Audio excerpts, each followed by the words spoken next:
ఇంకోటి ఏంటంటే ఒకసారి ఎవరైనా సరే బుద్ధిజానికి హిందూయిజానికి ఉన్న రిలేషన్ తెలుసుకోవాలనుకుంటే టిబెట్ వచ్చి బాగా ఎక్స్ప్లోర్ చేయడం బెటర్ అండి.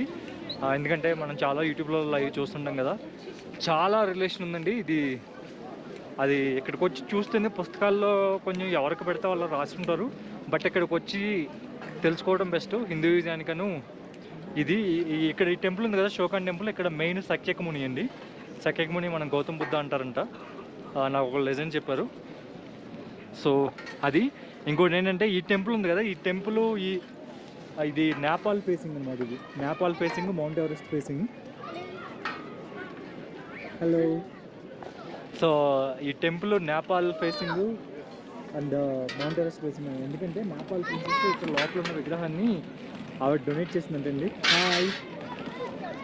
ఆవిడ డొనేట్ చేసిందంట. సో అందుకే నేపాల్ ప్రిన్సెస్కి టిబెట్ ప్రిన్సెస్, అది నేను రాంగ్ విన్నానో ఏంటో నాకు తెలియదు. ఒకసారి నేను ఇంకొకసారి క్లారిఫికేషన్ తీసుకుంటాను. ఎందుకంటే ప్రిన్సెస్ అంటే వాళ్ళిద్దరి మధ్య స్నేహం అయి ఉండొచ్చు, లేదా టిబెట్ ప్రిన్స్ నేపాల్ ప్రిన్సెస్కి ఇచ్చింటే వాళ్ళిద్దరి మధ్య ఇంకొక రకమైన స్నేహం అయి ఉండొచ్చు. అది ప్రేమ స్నేహం, ఏ స్నేహం అనేది ఒకసారి నేను మా గైడ్ని అడిగి తెలుసుకుంటాను.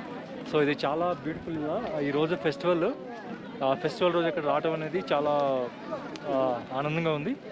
సో మీరు చూసి లైక్ చేసి షేర్ చేస్తే మరిన్ని వీడియోలు ఇటువంటివి అందించడం కోసం చాలా ఎంకరేజ్ చేసినట్టు ఉంటుంది.